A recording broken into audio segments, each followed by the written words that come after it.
నమస్కారం. ఈరోజు మనం ఒక కథ గురించి మాట్లాడుకుందాం. ఇది దాదాపు ఒక 170 ఏళ్ల కిందటి కథ. 19వ శతాబ్దం మధ్యలో రాయలసీమలో జరిగిన ఒక నిశ్శబ్ద విప్లవం కథ. అప్పటి సమాజంలో అంటరానివారుగా, కనీసం చూడటానికి కూడా అర్హులు కారని భావించిన దళితుల జీవితాల్లోకి క్రైస్తవ మిషనరీలు ఎలా వచ్చారు, వచ్చి అంతా తలకిందులుగా ఎలా మార్చారు అనే అంశాన్ని ఈరోజు లోతుగా చర్చిద్దాం. మన ఈ చర్చకు ఆధారం ఒక అద్భుతమైన పరిశోధన. చాకలి చంద్రశేఖర్ అనే ఒక పరిశోధనా విద్యార్థి చేసిన పనిది. ఆయన బ్రిటన్లో, మన ఆంధ్రప్రదేశ్లో ఉన్న ఆర్కైవ్స్లో ఇప్పటిదాకా ఎవరూ పెద్దగా పట్టించుకొని పాత దస్తారాలను బయటికి తీశారు. అంతేనా? కాదు. రాయలసీమ పల్లెల్లో తిరిగి అక్కడి పెద్దవాళ్లతో మాట్లాడి తరతరాలుగా వాళ్ళు చెప్పుకుంటున్న కథలను కూడా రికార్డ్ చేశారు.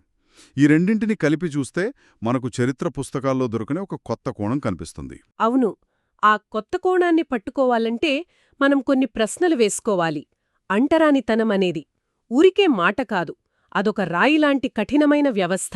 అలాంటిది ఎవరో పరాయి దేశం నుంచి వచ్చిన మిషనరీలు దళితులను తాకడం, వాళ్లతో కలిసి భోజనం చేయడం, వాళ్ల వాడల్లోనే తిరగడం. అంటే రోజువారీ పనులే. అవును. ఇలాంటి చిన్న చిన్న పనులు ఆ రాతిని ఎలా తొలిచాయి? వాటి ప్రభావమేంటి? అసలా మార్పులు దళితుల జీవితాలను ఎంతగా ప్రభావితం చేశాయి? ఈ విషయాలను ఒక్కొక్కటిగా విప్పుదాం. తప్పకుండా. ముందు ఎక్కడ్నుంచి మొదలు పెడదాం? ముందుగా మనం టైం ట్రావెల్ చేసి 1850ల నాటి రాయలసీమకు వెళ్ళాలి. అక్కడ దళితుల, ముఖ్యంగా మాల, మాదిగల పరిస్థితి ఎలా ఉండేదో అర్థం చేసుకుంటేనే మిషనరీల పని ఎంత విప్లవాత్మకమో మనకు తెలుస్తుంది. వాళ్ల జీవితం రెండు భయంకరమైన మాటల చుట్టూ తిరిగేది: అంటరానితనం మరియు చూడరానితనం. అంటరానితనం, చూడరానితనం అంటే తాకకూడదు, చూడకూడదు. వినడానికే చాలా దారుణంగా ఉంది. వాళ్ల నీడా మనమీద పడినా మైల పడిపోతామని నమ్మేవారు. అందుకే దళితులను ఊరికి దూరంగా పాలెం లేదా గేరే అని పిలిచే ప్రత్యేక వాడల్లో ఉంచేవారు. ఓహ్, అంటే ఊరి బయట అన్నమాట. అవును, సరిగ్గా. వాళ్లు ఊరిలో భాగం కాదు, ఊరి బయట బతికేవాళ్లు. ఊళ్ళో ఉండే గుడిలోకి, బడిలోకి, కనీసం ఊరిలో ఉన్న మంచినీటి బావి దగ్గరికి కూడా వెళ్లే హక్కు వాళ్లకుండేది కాదు. మరి ఇవన్నీ కేవలం సామాజిక ఆచారాలేనా, లేకపోతే వీటికేమైనా శాస్త్రాల ఆధారముందా? మంచి ప్రశ్న అడిగారు. వీటికి మనుస్మృతిలాంటి గ్రంథాలు ఒక రకమైన అంగీకారాన్నిచ్చాయి. ఉదాహరణకు ఒకటి చెప్తాను. ఒక తక్కువ కులం వాడు అగ్రకులం వాడితో సమానంగా కూర్చోవాలని ప్రయత్నిస్తే చాలు, అతని నడుముపై ఇనుముతో కాల్చి ముద్రవేసి ఊరి నుండి వెలేయాలని మనుస్మృతి చెప్తుంది. అమ్మో, అంత కఠినంగానా? అవును, అంత కఠినమైన నియమాలున్న సమాజమది. అలాంటి భయానక వాతావరణంలోకి క్రైస్తవ మిషనరీలు అడుగుపెట్టారు. లండన్ మిషనరీ సొసైటీ అంటే LMS, ఇంకా society for propagation of the gospel SPG లాంటి సంస్థలు రాయలసీమలో, అంటే అప్పటి సీడెడ్ డిస్ట్రిక్ట్స్లో పని మొదలుపెట్టాయి. మొదట్లో వాళ్లు కూడా రెడ్డి, బ్రాహ్మణుల లాంటి అగ్రకులాల వాళ్లనే మతం మార్చాలని చూశారు. కొందరు మారారు కూడా. కాని 1851 తర్వాత పరిస్థితి పూర్తిగా మారిపోయింది. ఎలా? మాల కులానికి చెందిన వాళ్లు పెద్ద సంఖ్యలో ఊర్లకు ఊర్లుగా క్రైస్తవ్యం వైపు రావడం మొదలైంది. అయితే దేవుడి దృష్టిలో అందరూ సమానమే అనేది చాలా మతాలు చెప్పే మాటే కదా. కేవలం ఆ ఒక్క మాటకే దళితులు అంత పెద్ద సంఖ్యలో ఆకర్షితులయ్యారా? లేక మిషనరీలు దాన్ని ఆచరణలో చూపించడానికి ఏదైనా ప్రత్యేకంగా చేశారా? మీరు అసలైన పాయింట్ పట్టుకున్నారు. మాటలు కాదు, చేతలే అక్కడ విప్లవాన్ని సృష్టించాయి. వాళ్లు చేసిన మొదటి పని సమాజం అపవిత్రమని ముద్రవేసిన దళిత పాలెములలోకి నేరుగా వెళ్లడం. అప్పటిదాకా ఎవరూ వెళ్లని చోటికి. ఎవరో వెళ్లని చోటికి. అక్కడికి వెళ్లి వాళ్లతో మాట్లాడి, వాళ్ల సమస్యలు విని, కొన్నిసార్లు వాళ్లతో పాటే నివసించారు. ప్రతి పాలెంలో ఒక చిన్న పాక కట్టారు. ఆ పాకే వాళ్లకు బడి, అదే వాళ్లకు గుడి. బడి, గుడి రెండూ ఒకటేనా? అవును. పగలు పిల్లలకు అక్షరాలు నేర్పే పాఠశాలగా పనిచేసేది, రాత్రి అందరూ కలిసి ప్రార్థన చేసుకుని చర్చిగా మారిపోయేది. అప్పటిదాకా జ్ఞానానికి, దైవానికి దూరంగా ఉన్నవాళ్లకు అదొక కొత్త ప్రపంచమన్మాట. వావ్! అంటే ఒకే ఒక్క పాకతో వాళ్లకు చదువుని, దేవుణ్ణి ఒకే చోట అందించారన్నమాట. మీరు ఇందాక చేతల గురించన్నారు. ఆ పాలెంలలోకి వెళ్ళాక వాళ్లు చేసిన పనుల్లో అత్యధికమైనవి ఏవి? స్పర్శ. అంటరానితనం అనే భావన మొత్తం నిలబడేదే స్పర్శమీద కదా. అవును. తాకితే మైల అంటుకుంటుందనే భయం. సరిగ్గా అలాంటి సమాజంలో ఒక తెల్లదొర అంటే అప్పటి పాలక జాతికి చెందిన వ్యక్తి ఒక దళితుడి దగ్గరికి వచ్చి భుజం మీద చెయ్యి వెయ్యడం, చేతిని పట్టుకోవడం అది ఊహకందని విషయం. నిజమే. దాని ప్రభావాన్ని మనం ఇప్పుడు ఊహించడం కూడా చాలా కష్టం. అవును. గంగోలు కళ్యాణరావు గారు తన అంటరాని వసంతం నవలలో దీన్ని కళ్లకు కట్టినట్టు చూపిస్తారు. చిన్నోడు అనే ఒక దళిత కుర్రాడిని మిషనరీ దగ్గరికి పిలిచి తాకినప్పుడు వాడు నిలువెల్లా వణికిపోతాడు. అప్పటిదాకా తన కులం వాళ్లు తప్ప ఎవరూ ప్రేమగా తాకని శరీరమది. నీ శరీరం అపవిత్రమైనది కాదు అని మాటలతో చెప్పడం వేరు. అదే విషయాన్ని స్పర్శతో నిరూపించడం వేరు. ఆ ఒక్క స్పర్శ శతాబ్దాలుగా వాళ్లమీద మూపిన అంటరానితనమనే భారాన్ని దించగలదు. అది వాళ్లలో ఆత్మగౌరవాన్ని నింపింది. స్పర్శతో ఒక పెద్ద అడ్డంకిని తొలగించారు. కాని కుల వ్యవస్థలో అడ్డంకులు కేవలం తాకడంతోనే ఆగిపోకదా? భోజనం సంగతేంటి? అదింకా పెద్ద విషయం కదా. ఎవరి చేతి వంట తింటున్నాం, ఎవరితో కలిసి కూర్చుంటున్నాం అనేది మన సమాజంలో చాలా సున్నితమైన అంశం. మీరు మరో కీలకమైన అంశాన్ని లేవనెత్తారు. మిషనరీలు ఆ గీతను కూడా దాటారు.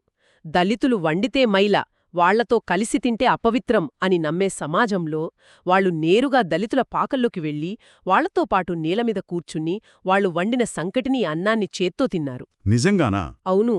కడపలో టోడ్ మ్యాన్ అనే మిషనరీ అలా దళితులతో కలిసి భోజనం చేసేవాడని రికార్డులున్నాయి. ఇది కేవలం కడుపు నింపుకోవడం కాదు. ఇది ఒక సందేశం. అవును, మీరు మేము వేరు కాదు, మనమంతా ఒకటే అని చెప్పే ఒక బలమైన రాజకీయ ప్రకటనాది. స్పర్శ, భోజనం, మరి బతుకుకు అత్యవసరమైన నీళ్ల సంగతేంటి? ఊరి బావి దగ్గర కూడా రానిచ్చేవారు కాదన్నారు కదా. అవును. ఎవరో ఒకరు దయతల్చి పైనుండి పోస్తే తప్ప వాళ్లకు తాగడానికి నీళ్లు దొరికేవి కావు. ఈ సమస్యని చూసి మిషనరీలు ఊరుకోలేదు. వాళ్లు ప్రతి దళిత పాలెంలో ప్రత్యేకంగా బావులు తవ్వించారు. ఓ, వాళ్లకోసమే.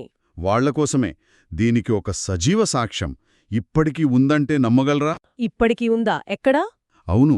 కడప జిల్లాలోని ముచ్చాలపాడు గ్రామంలో 1857లో జాన్ క్లే అనే మిషనరీ తవ్వించిన బావి ఇంకా వాడుకలో ఉంది.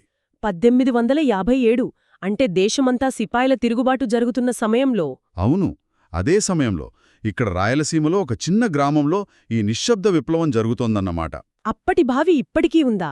అద్భుతం. ఉండి.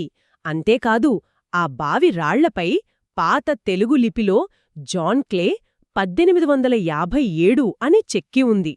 చంద్రశేఖర్ తన పరిశోధనలో ఆ ఫోటోలు కూడా చేర్చారు. ఆ బావి కేవలం నీళ్లను కాదు, వాళ్లకు స్వేచ్ఛను, ఆత్మగౌరవాన్ని కూడా ఇచ్చుంటుంది. నిస్సందేహంగా. వాళ్ళిక నీళ్లకోసం ఎవరి దయాదాక్షిణ్యాల మీద ఆధారపడాల్సిన అవసరం లేదు.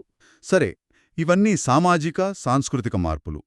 మరి దళితులు ఎదుర్కొంటున్న ఆర్థిక దోపిడీ, దౌర్జన్యాల విషయంలో మిషనరీలు జోక్యం చేసుకున్నారా? ఉదాహరణకు వెట్టిచాకిరిలాంటివి. తప్పకుండా. వాళ్లు కేవలం ప్రార్థనలు చెప్పి మెలిపోలేదు. దళితుల పక్షాన నిలబడ్డారు. జాకబ్ చాంబర్లేన్ అనే మిషనరీకి సంబంధించిన ఒక సంఘటన ఉంది, చాలా ఆసక్తికరమైనది. చెప్పండి. ఒక రెడ్డి దగ్గర 11 దళిత కుటుంబాలు తరతరాలుగా వెట్టిచాకిరి చేస్తున్నాయి. వాళ్ల తాతలు ఎప్పుడో తీసుకున్న అప్పుకోసం వీళ్ళు బానిసల్లా పనిచేస్తున్నారు. వీళ్ళు క్రైస్తవంలోకి మారాక ఆదివారం చర్చ్కి వెళ్లడం కోసం పనికి వెళ్లలేదు. దాంతో ఆ రెడ్డికి కోపమొచ్చి వాళ్ల ఇళ్లపై దాగిచేసి కొట్టించాడు. అప్పుడు చాంబర్లేన్ ఏం చేశారు? ఆయన విషయం తెలిసి ఊరుకోలేదు. తన వాళ్లతో కలిసి ఆ గ్రామానికి వెళ్లి రెడ్డిని నిలదీశాడు. ఆ 11 కుటుంబాలు పడ్డ అప్పు మొత్తమెంత అని లెక్క తీయించాడు. ఆ మొత్తమెంతో తెలుసా? ఎంత? కేవలం 71 రూపాయలు. 71 రూపాయల? నమ్మశక్యంగా లేదు. కేవలం 71 రూపాయల కోసం తరతరాలుగా ఒక 11 కుటుంబాలు బానిసలుగా బతికాయా? అవును. ఆ డబ్బును చాంబర్లేన్ తన జేబులోంచి తీసి రెడ్డి ముఖాన కొట్టి ఆ కుటుంబాలకు విముక్తి కల్పించాడు. ఇదే రికార్డులో ఉన్న కథ. అవును. కాని చాకలి చంద్రశేఖర్ ఇంటర్వ్యూలలో ప్రజల జ్ఞాపకాలలో నిలిచిపోయిన ఇలాంటి కథలు ఇంకా చాలా బయటపడ్డాయి. నెమ్మలదిన్నె అనే గ్రామంలో జరిగిన ఒక కథ చెబుతాను. సరే. ఒక మాలవ్యక్తిని రెడ్డి చెట్టుకు కట్టి కొడుతుంటే ఒక మిషనరీ గుర్రంమీద వేగంగా వచ్చాడట. ఆ తర్వాతేం జరిగింది? ఆయన గుర్రం దిగ్గకుండానే తన జేబులోంచి ఒక వెండి నాణ్యాన్ని తీసి దాని తన చేత్తో వంచి. చేత్తో వంచారా? అవును. తన చేత్తో వంచి ఆ రెడ్ల మీదకు విసిరి ఇలా గట్టిగా అరిచాడట, వీళ్ళు నా వాళ్ళు, ఈ వంచిన నాణ్యాన్ని మళ్లీ సరిచేయగలిగితే నన్ను వచ్చి కలవండి. వావ్! ఆ దొర బలానికి కోపానికి భయపడి రెడ్లు ఆ మాల వ్యక్తిని వదిలేసి పారిపోయారట. ఆ కథలో ఎంత శక్తి ఉందో అది కేవలం ఒక నాణ్యాన్ని వంచడం గాదు, ఒక సామాజిక వ్యవస్థనే వంచుతానన్న సంకేతంలా ఉంది. సరిగ్గా అలాంటిదే మరో కథ చిన్న వెంటూర్ల గ్రామంలోనిది. అక్కడి పాలెంలో ఉన్న బడి గుడిపాకను కొంతమంది రెడ్లు నాశనం చేసి సామాన్లు ఎత్తుకుపోయారు. మిషనరీ వచ్చి గట్టిగా బెదిరించేసరికి మరుసటి రోజు సాయంత్రానికల్లా ఆ సామాన్లన్నీ తిరిగి పాకకు చేరాయట. అంటే వాళ్ళు చట్టాన్ని చేతుల్లోకి తీసుకోకుండానే తమ పలుకుబడితో, ధైర్యంతో దళితులకు అండగా నిలిచారు. అవును. మరి ఇదంతా చూస్తూ అగ్రకులాలు ఊరుకున్నాయా? వారి నుండి వ్యతిరేకత రాలేదా? తీవ్రమైన వ్యతిరేకత వచ్చింది. దాడులు కూడా జరిగాయి. ఉరియా డేవిస్ అనే మిషనరీపై కర్నూలు జిల్లాల్లో రెడ్లు దాడిచేసి తరిమికొట్టారు. కాని ఈ వ్యతిరేకతకు దళితులు భయపడలేదు. దానికి బదులుగా వాళ్లు మిషనరీలను తమ జీవితం నుండి, తమ కథ నుండి వేరు చెయ్యలేనంతగా కలిపేసుకున్నారు. వాళ్లను తమ రక్షకులుగా చూశారు. దీనికి ఏదైనా బలమైన ఉదాహరణ ఉందా? ఉంది. కడపలో పనిచేసిన ఎడ్వర్డ్ పోర్టర్ అనే మిషనరీ 1844 నుండి 1868 వరకు ఆయనక్కడ పనిచేశారు. దళితులు ఆయన్ని తండ్రికన్నా ఎక్కువ అని ప్రేమించేవారట. తండ్రికన్నా ఎక్కువ? అవును. ఆ ప్రాంతంలో వాళ్లు కాలాన్ని కూడా పోర్టర్ గొరగారి కాలంలో అని చెప్పేవారంటే ఆయన ప్రభావం వాళ్ల జీవితాలపై ఎంతలా ఉందో అర్థం చేసుకోవచ్చు.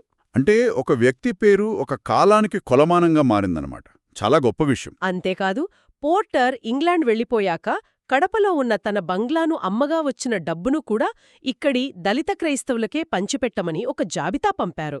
ఆయన జ్ఞాపకార్థం 1884లో కడప చర్చిలో కట్టించిన ఒక శిలాఫలకం ఇప్పటికీ ఉంది. వారసత్వం అక్కడితో ఆగలేదనుకుంటా. పెగ్గి స్మిత్ అని. ఇలా ఆ పేర్ల రూపంలో ఆ కృతజ్ఞత, ఆ ప్రేమ నేటికి బతికే ఉన్నాయి. కాబట్టి ఇవన్నీ కలిపి చూస్తే మనకొక విషయం స్పష్టంగా అర్థమవుతోంది. క్రైస్తవ మిషనరీల లక్ష్యం మతమార్పిడి కావచ్చు, కాని వాళ్లు అనుసరించిన పద్ధతి, అంటే ఆ స్పర్శ, ఆ సహపంక్తి భోజనంలాంటి సామాన్యమైన మానవత్వపు పనులు అనుకోకుండా రాయలసీమలో ఒక పెను సామాజిక విప్లవానికి బీజం వేశాయి. అవి కులం పేరుతో ఉన్న కట్టుబాట్లను, అంటరానితనమనే ఆలోచనను పునాదులతో సహా ప్రశ్నించాయి. ఖచ్చితంగా. మిషనరీలు ఇలా జోక్యం చేసుకోవడం దళితులకు కేవలం ఒక కొత్త మతాన్ని మాత్రమే ఇవ్వలేదు.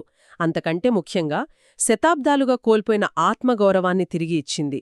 సంఘటితంగా ఉండాలనే ఆలోచనను ఇచ్చింది. తమ హక్కుల కోసం పోరాడగలమనే ధైర్యాన్ని ఇచ్చింది. ఇది మనందర్నీ ఒక ప్రశ్న అడిగేలా చేస్తోంది. ఏమిటది?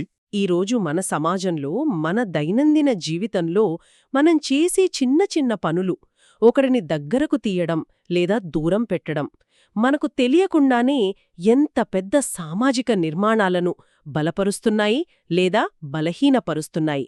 ఒక్కసారి ఆలోచించండి.